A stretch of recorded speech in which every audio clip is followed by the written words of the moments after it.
Uncle Reena கிட்ட என்ன இன்னைக்கு ரொம்ப சந்தோஷமா இருக்க, எப்பயும் இஞ்சி தின்ன குரங்கு மாதிரி இருப்பேன்னு கேட்பாரு. அதுக்கு விஜய் இருக்காத பின்ன இன்னைக்கு ஹாஸ்பிட்டல்ல மாஸ் காட்டிட்டான்னு சொல்வாரு. அதுக்கு அங்கிள் அப்ப நம்ம இதை செலிப்ரேட் பண்ணியே ஆகணும், உனக்கு என்ன ஃபேவரட் டிஷ்ன்னு சொல்லு நான் சமைக்கிறேன்னு சொல்வாரு. அதுக்கு ரீனா நம்ம ஃபுட் ஆர்டர் பண்ணிக்கலாம்னு சொல்வா. அதுக்கு விஜய் உன்னோட ட்ரீட் தான் சொல்வாரு. அதுக்கு ரீனா ஓகே ஆனா டின்னருக்கு இன்னொருத்தர் வருவாங்கன்னு சொல்வா. விஜய் யாருன்னு கேட்பாரு. அதுக்கு ரீனா கதிர்னு சொல்வா. விஜய் ரீனா கிட்ட இன்னைக்கு ஹாஸ்பிட்டல்ல கையை பிடிச்சி கூட்டு போனியே அந்த பையனா, அந்த பையனுக்கு உனக்கும் என்ன நடக்குதுன்னு கேட்பாரு. அதுக்கு ரீனா நாங்கள் ஃப்ரெண்ட்ஸ் தான், வெறும் டின்னருக்கு தான் கூப்பிட்டுருக்கேன், நீங்கள் வேணா அணுவை கூப்பிட்டுக்கோங்கன்னு சொல்வா. அதுக்கு விஜய் இப்போ அவள் பாம்பேயில் இருக்கான்னு சொல்வார். ரீனா உங்களுக்கு எப்படி தெரியும்னு கேட்பா.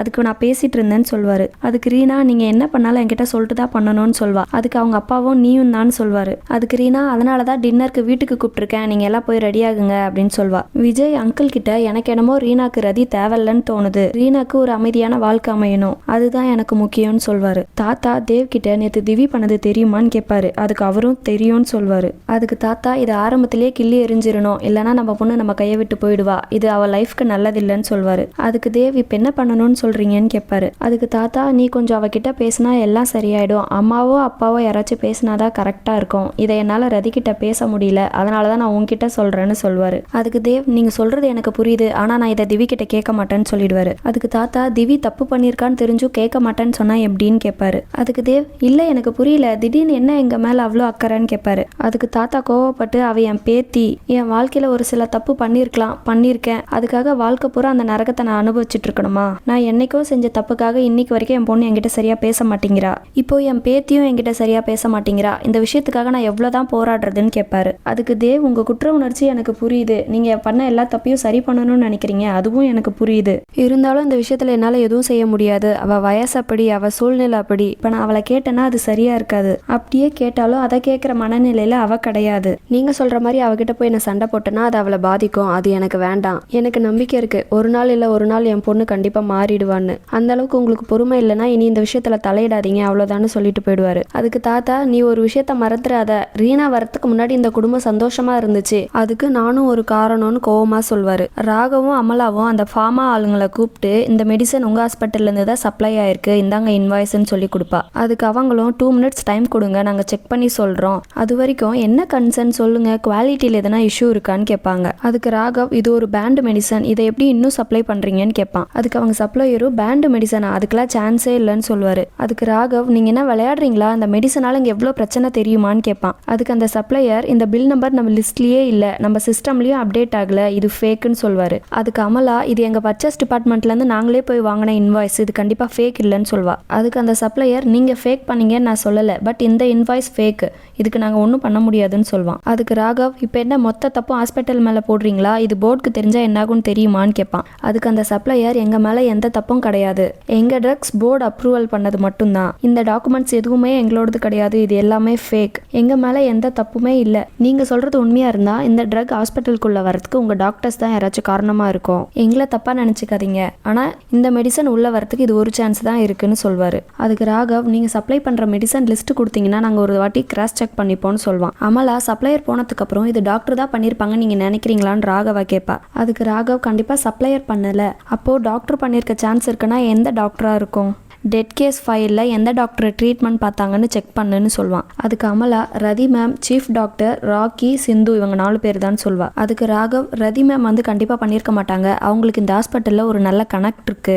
சரண்யா மேம் ஒரு ஃபேமஸான டாக்டர், எவ்வளோ சேலரி கேட்டாலும் கொடுக்குறோன்னு சொல்லி கூப்பிட்டு வந்திருக்காங்க, அந்த மாதிரி ஒருத்தர் பண்ணுறதுக்கு சான்ஸ் இல்லை, அப்புறம் ராக்கி சான்ஸ் இல்லை, சிந்து ஒரு இன்டர்ன், இவங்க 4 பேருமே கிடையாதுன்னு சொல்வான். அப்போ ராகவ் ஆராதனா பண்ணியிருக்க சான்ஸ் இருக்கான்னு கேட்பான். அதுக்கு அமலா அவங்க இதில் எந்த கேஸுமே அட்டன் பண்ணலன்னு சொல்வா. அதுக்கு ராகவ் சாமர்த்தியமான ஆள் தான், தான் பண்ற தப்புக்கு தன்னோட பேர் வராத மாதிரி பார்த்துப்பாங்க, ஒரு கேஸ்ல அவங்க கன் ஹேண்டில் பண்ண விதம் நீ கேள்விப்பட்டிருக்கியான்னு கேட்பான். அதுக்கு அமலா யாராலையும் கண்டுபிடிக்க முடியாத அந்த ட்ரக் அடிக்ட் கேஸ்ல கூட அந்த ட்ரக் என்னன்னு அவங்க தான் கண்டுபிடிச்சாங்கன்னு சொல்வா. அதுக்கு ராகவ் இதை வச்சு அவங்க தான் பண்ணாங்கன்னு சொல்ல முடியாது, ஆனா அதுக்கான பாசிபிலிட்டிஸ் இருக்குன்னு சொல்வான். அதுக்கு அமலா அவங்க இதை பண்ணியிருந்தா எதுக்காக பண்ணியிருக்கணும், பார்க்கணும், பணத்துக்காகவா அப்படின்னு பேசிட்டு இருக்கும் போதே அவங்க உள்ள வந்துருவாங்க. அதனால 2 பேரும் சைலண்ட் ஆயிடுவாங்க. ஹாஸ்பிட்டல்ல 2 பேர் சண்டை போட்டுட்டு இருப்பாங்க. அப்ப ஆராதனா போயிட்டு என்ன பண்றீங்க, இது ஹாஸ்பிட்டல்னு சொல்வா. அதுக்கு அவனும் இது ஹாஸ்பிட்டல் தான், நான் என்ன ஒயின் ஷாப் நான் சொன்ன, போய் உங்க வேலையை பாருங்கன்னு சொல்வான். அதுக்கு ஆராதனா என்ன ஜோக்கா, கேட்ட கேள்விக்கு மட்டும் பதில் சொல்லுன்னு சொல்வா. அதுக்கு அவனும் நீங்க யாருங்க எங்க 2 பேருக்குள்ளன்னு கேட்பான். அதுக்கு ஆராதனா நான் ஒரு டாக்டர், நீ கத்திட்டு இருக்கிறது நான் வேலை பார்க்குற ஹாஸ்பிட்டல்ல, அப்ப நான் கேட்காம வேற யார் கேட்பா, நீ சொல்லுமா என்ன பிரச்சனைன்னு கேட்பா. அதுக்கு அந்த பொண்ணு இவன் என்னோட எக்ஸ்ன்னு சொல்வா.